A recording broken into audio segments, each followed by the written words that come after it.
Você já se perguntou por que alguém se apaixona por você? Não o motivo superficial, não os gostos em comum, o físico ou as conversas, mas o verdadeiro motivo, a raiz invisível por trás do encantamento. Carl Jung dizia que ninguém se apaixona por acaso. O que chamamos de amor muitas vezes é outra coisa. É projeção, é carência, é um reflexo da alma tentando se completar. Segundo ele, só existem dois motivos profundos para alguém se apaixonar por você. O primeiro, você desperta no outro algo que está adormecido dentro dele, algo essencial, esquecido, rejeitado. O segundo, você confirma um padrão inconsciente que a pessoa já carrega, um padrão que pode ter origem em feridas antigas, traumas ou desejos não resolvidos, ou seja, o amor verdadeiro ou a repetição do velho roteiro. A gente costuma acreditar que se apaixonar é sobre escolha, mas na maior parte das vezes é sobre reconhecimento simbólico. O outro vê em você algo que toca sua alma ou algo que confirma sua ferida. E aí, sem perceber, nasce a paixão. Só que tem um detalhe: o cérebro não faz distinção entre os dois. Tanto a alma quanto o trauma ativam os mesmos circuitos de excitação emocional. Por isso, é tão difícil saber se você está sendo amado ou apenas encaixando perfeitamente na falta do outro. Jung dizia que o amor verdadeiro começa quando a projeção termina, mas até lá, quase todo relacionamento nasce no escuro, e o que ilumina esse escuro é o autoconhecimento. Na próxima parte, eu vou te mostrar como essas duas forças, a da alma e a da ferida, se manifestam nos relacionamentos, e como identificar se você está sendo escolhido pela sua luz ou apenas porque sua dor combina com a de alguém. Mas antes, comenta aqui. Você já sentiu que alguém se apaixonou por uma imagem sua e não por quem você realmente é? Quero saber como isso bate aí dentro. Quando alguém se apaixona por você, parece mágico, mas Jung via esse encantamento como o início de um processo psíquico, não como destino. Segundo, ele, o inconsciente, reconhece algo no outro, algo que a consciência ainda não entende. E esse reconhecimento pode vir de dois lugares. O primeiro é a alma. Quando isso acontece, a pessoa vê em você uma qualidade essencial que ela perdeu o contato. Ela se sente viva ao seu lado, não por dependência, mas porque você espelha algo nobre, belo, esquecido. É como se a sua presença reativasse uma lembrança ancestral, uma sensação de inteireza, de pertencimento. Mas existe o segundo tipo, mais comum, mais perigoso. É quando a paixão nasce da ferida, quando o outro te escolhe porque você encarna, sem saber, a ausência que ele carrega. Você lembra a ausência do pai, o silêncio da mãe, a rejeição da infância, ou até o medo do abandono. E aí o que a pessoa sente, isso não é amor, é necessidade. É como se dissesse sem palavras: fica aqui porque eu preciso que você me conserte. E no início, isso se disfarça bem. Parece cuidado, parece conexão, parece intensidade, mas é só carência maquiada. O problema é que, cedo ou tarde, esse tipo de relação cobra caro, porque ela exige que você ocupe um lugar que nunca foi seu. Você deixa de ser quem é e começa a funcionar como peça de reposição emocional. Jung dizia que quando somos amados pela ferida do outro, estamos dentro de um teatro. Um papel nos foi dado e a gente atua até não aguentar mais. Na próxima parte, eu vou te mostrar os sinais claros de quando alguém está te amando de verdade ou apenas projetando em você o que falta nele. E como sair desse roteiro sem virar vilão na história de ninguém. Mas me diz, você já sentiu que estava sendo idealizado? Como se o outro visse em você uma versão que nem você reconhecia? Comenta aqui, porque reconhecer isso já é um ato de amor por si mesmo. Nem todo olhar apaixonado significa amor. Nem todo gesto de cuidado vem de um lugar limpo. Jung sabia que por trás do amor aparente, muitas vezes mora a projeção. Mas como identificar? Começa pelos sinais sutis. Quando alguém ama de verdade, há espaço. Espaço para você respirar, para mudar de ideia, para ser quem é. Quando é projeção, há controle. O outro quer que você se encaixe, quer que você confirme a imagem idealizada que ele criou. No amor verdadeiro, há curiosidade. O outro quer te conhecer. Aceita que você tem luz e sombra, força e fragilidade. Na projeção, há expectativa. O outro espera que você salve, cure, conserte. E qualquer desvio vira decepção. Quando o amor vem da alma, há liberdade. Você pode ser você e ainda assim ser amado. Quando vem da ferida, há medo. Medo de perder, medo de ser rejeitado, medo de não ser suficiente. Jung dizia que o verdadeiro amor não exige sacrifício da essência. Ele convida à transformação, mas nunca à anulação. E você sente isso no corpo. No amor real você relaxa. Mesmo com os desafios, há paz de base. Na projeção, você vive em alerta, com medo de quebrar a fantasia do outro. E o mais louco, às vezes, a gente se apaixona por alguém exatamente porque ele permite que a gente continue inconsciente, porque é mais fácil viver a repetição do que encarar a verdade. Mas o amor que transforma é aquele que te convida a crescer. Na próxima parte, eu vou te mostrar por que essas projeções acontecem e como elas estão ligadas aos arquétipos da alma que Jung tanto estudou. Você vai entender por que, às vezes, nos apaixonamos não por uma pessoa, mas pelo que ela representa internamente. E isso muda tudo. Mas agora, reflete aí. Você já se sentiu amando alguém? E depois, percebeu que o que você amava era uma imagem? Se sim, respira, porque isso acontece com todos nós. Mas só quem desperta, escolhe diferente. Você já se apaixonou por alguém que mal conhecia e sentiu como se já houvesse uma ligação profunda, inexplicável? Jung dizia que nesses momentos, mas não é o outro que você está vendo, é um arquétipo. Um símbolo vivo do que falta em você, ou do que está em você, mas ainda não foi integrado. No caso dos homens, essa figura costuma ser a ânima, a imagem inconsciente do feminino interior. No das mulheres é o ânimos, o aspecto masculino que habita o mundo interno. Esses arquétipos são como personagens simbólicos. Eles moldam o que você acha belo, interessante, irresistível. E o mais curioso?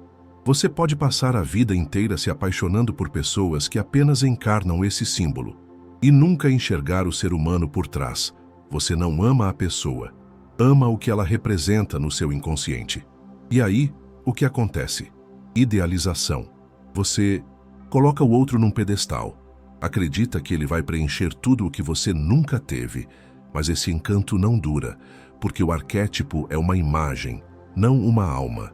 Jung dizia que só começa a amar de verdade quem percebe o momento em que a projeção cai, quando o encanto se quebra e sobra a realidade, a pessoa real, com suas imperfeições, com seus limites, com suas dores. É nesse ponto que o amor pode nascer. Antes disso, é só fascínio, e fascínio pode ser viciante, mas nunca é amor. Na próxima parte, eu vou te mostrar o que acontece quando alguém se recusa a abrir mão da projeção e por que isso pode transformar uma relação promissora num abismo emocional. Mas agora, faz um teste interno. As últimas pessoas por quem você se apaixonou, elas pareciam personagens ou pessoas reais? Isso diz muito sobre onde você está, no seu próprio processo de individuação. Quando alguém se recusa a enxergar além da projeção, o amor vira prisão. Não por maldade, mas por medo. Jung explicava que muitos preferem o encantamento à verdade, porque o encantamento não exige esforço, não exige confronto com a sombra, não exige mudança real. Então a pessoa se agarra à imagem idealizada, mesmo quando os sinais da realidade gritam. Ela ignora os limites, justifica as faltas, romantiza os vazios, tudo para não admitir que o que ela ama não é a pessoa, mas a fantasia.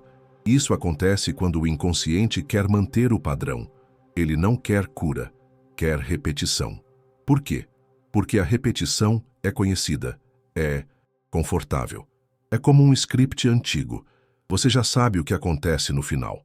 Pode doer, mas não surpreende. É familiar. Jung dizia que o ego prefere a dor conhecida ao desconhecido libertador. Por isso, tantos se apaixonam por versões tóxicas do amor e dizem que estão vivendo intensamente. Mas a intensidade não é prova de verdade. Às vezes, é só adrenalina emocional. O caos tentando se passar por paixão. E quanto mais alguém se apega à ilusão, mais exige que o outro não mude. Porque se o outro muda, a fantasia racha, a máscara cai. É nesse ponto que muitos rompem, ou se agarram ainda mais. Mas existe outro caminho, o de encarar o outro como espelho e não como salvação, o de perceber o que ele ativa e usar isso como portal para dentro.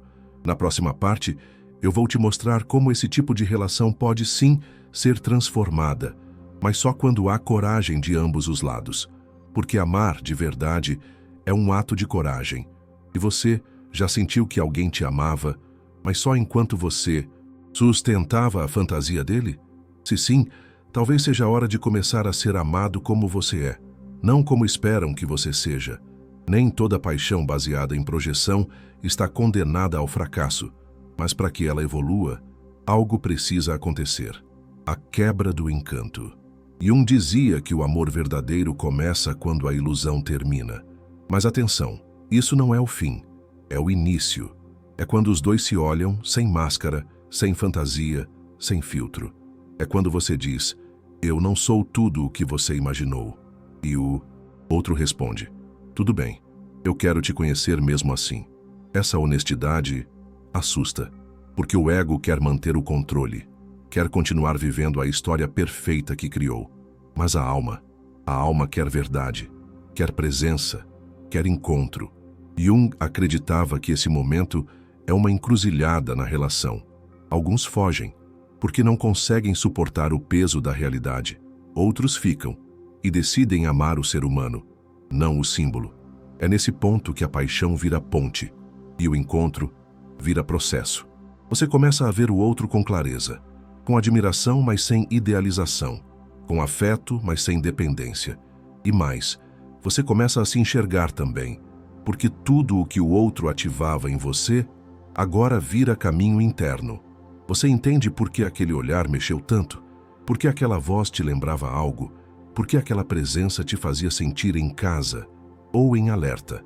O amor vira espelho, e o espelho, se usado com consciência, cura. Na próxima parte, eu vou te mostrar o que acontece quando duas pessoas escolhem se amar mesmo depois que a projeção caiu. E como isso dá origem ao amor mais raro de todos, aquele que cresce com o tempo em vez de desaparecer. Mas antes, me responde com sinceridade. Você já ficou com alguém mesmo depois de ver todas as sombras dele? Ou você só ficou enquanto ele ainda parecia perfeito? Sua resposta diz muito sobre o tipo de amor que você está pronto para viver. Quando duas pessoas escolhem ficar, mesmo depois da queda da projeção, algo raro acontece. O amor começa a crescer, mas agora ele não é mais fogo de palha. É brasa, é calor que sustenta, é vínculo que se constrói. Jung dizia que o verdadeiro encontro começa depois da desilusão. Quando as máscaras caem, as idealizações se desfazem, e o que sobra é humano, e justamente por isso precioso. Nesse tipo de relação, o outro não vem te completar. Ele vem caminhar ao seu lado. Não é metade, é espelho. É parceria que respeita o ritmo da alma. Você não exige que o outro te salve. Você o convida a crescer com você. E isso muda tudo. As brigas não são mais guerras por controle. Viram portais para diálogo. Os silêncios não são afastamentos, são espaços de respiração. O afeto não é mais performance, é presença. Esse amor não é intenso no sentido destrutivo. Ele é profundo. Ele vai fundo sem te afogar, te envolve sem te prender.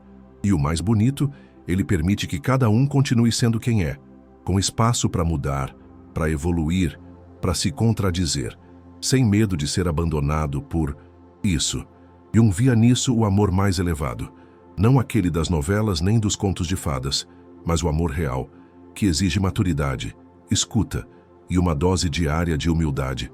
Na próxima parte, eu vou te mostrar como você pode se preparar para viver esse tipo de amor, mesmo que ainda não tenha chegado alguém que esteja pronto para isso, porque tudo começa dentro, sempre começa dentro. Mas antes, me conta, você já viveu um amor assim? Ou sente que ainda está preso no ciclo das idealizações? Seja qual for sua resposta, ela pode ser o início de um novo ciclo. Todo mundo quer ser amado de forma profunda. Mas poucos estão prontos para sustentar esse tipo de amor. Jung dizia que antes de viver um amor real com alguém, você precisa integrar as partes esquecidas de si mesmo, porque senão, você vai exigir que o outro faça esse trabalho por você. Vai pedir que ele te valorize, porque você ainda não se valoriza. Vai querer que ele te enxergue, porque você ainda não se vê. E isso nunca dá certo. Amor não é muleta, é encontro. Por isso, o primeiro passo para atrair um amor verdadeiro é se tornar alguém que sabe amar a si mesmo, com lucidez. Não é sobre se achar incrível o tempo todo. É sobre saber onde dói e ainda assim continuar ali, sem fugir, sem se abandonar. É sobre olhar no espelho e não mentir para si, ver os próprios medos, as próprias contradições e mesmo assim dizer: eu escolho cuidar de mim.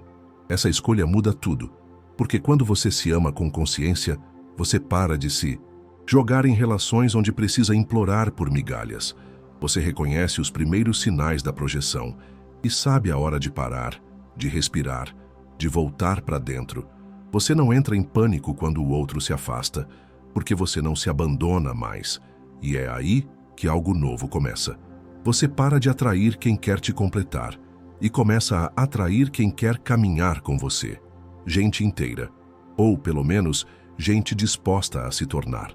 Na próxima parte, eu vou te mostrar como perceber quando você está pronto para esse amor e o que pode estar impedindo esse encontro de acontecer, mesmo que tudo em você já o deseje.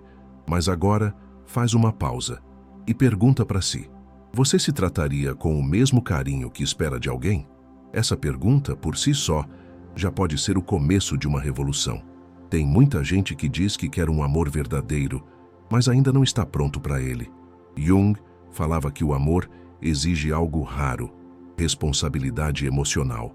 Ou seja, você precisa estar disposto a não jogar no colo do outro aquilo que é seu, suas dores, suas faltas, seus medos, porque se você não estiver inteiro o suficiente para segurar sua parte, qualquer relação vira desequilíbrio. Então, como saber se você está pronto? Primeiro sinal: você não corre mais atrás de quem te confunde. Você quer presença, não tensão. Você valoriza a paz, não a montanha-russa emocional. Segundo, você aceita que amar não é controlar. Você não tenta moldar o outro à sua imagem. Você se relaciona com quem ele é, não com quem gostaria que ele fosse. Terceiro, você entende que nem todo amor vai ser para sempre, mas mesmo assim você se entrega de forma plena, sem se esconder, sem fingir menos do que sente. Quando você chega nesse ponto, os encontros mudam. Você não se apaixona mais pelo que brilha. Você se conecta com o que tem raiz. Você não quer intensidade sem direção, quer profundidade com presença. Jung dizia que quando duas pessoas estão prontas, não precisa de promessa, basta a verdade. E isso não quer dizer que será fácil, mas será real. E isso já muda tudo. Na última parte eu vou te convidar a um gesto simbólico. Algo pequeno, mas poderoso, para marcar esse ponto de virada no seu caminho afetivo. Porque às vezes a transformação começa com uma simples frase, ou com um comentário que diz: agora eu escolho diferente. Chegamos ao fim do vídeo, mas talvez você esteja chegando ao início de algo muito mais importante: o início do amor real. Carl Jung dizia que o encontro mais transformador não é com o outro, é com aquilo que você sempre tentou evitar em si. E quando você olha para isso com compaixão, o amor que você atrai muda de forma, muda de tom, muda de frequência. Você deixa de querer ser amado para se sentir válido e passa a se relacionar por vontade de partilhar, de crescer junto, de se expandir com o outro, sem se perder. E agora, se tudo o que foi dito aqui tocou algo em você, te convido a selar essa transformação com um gesto simbólico. Nos comentários, escreva a frase que representa o tipo de amor que você deseja viver daqui para frente. Não importa se é longa ou curta, o que importa é que seja sua, verdadeira, nascida do que você é e não do que esperam que você seja. E se você quiser que esse vídeo alcance mais pessoas que estão vivendo relacionamentos baseados em carência, medo ou confusão, compartilha. Você nunca sabe quem pode despertar com uma frase, com uma ideia, com uma verdade que finalmente faz sentido. O amor verdadeiro começa com consciência, e a consciência começa com escolha. Hoje você escolheu ver mais fundo, e só por isso você já mudou o que atrai. Porque só existem dois motivos para alguém se apaixonar por você. Ou você reflete a ferida, ou você revela a alma. A pergunta é: o que você quer espelhar a partir de agora?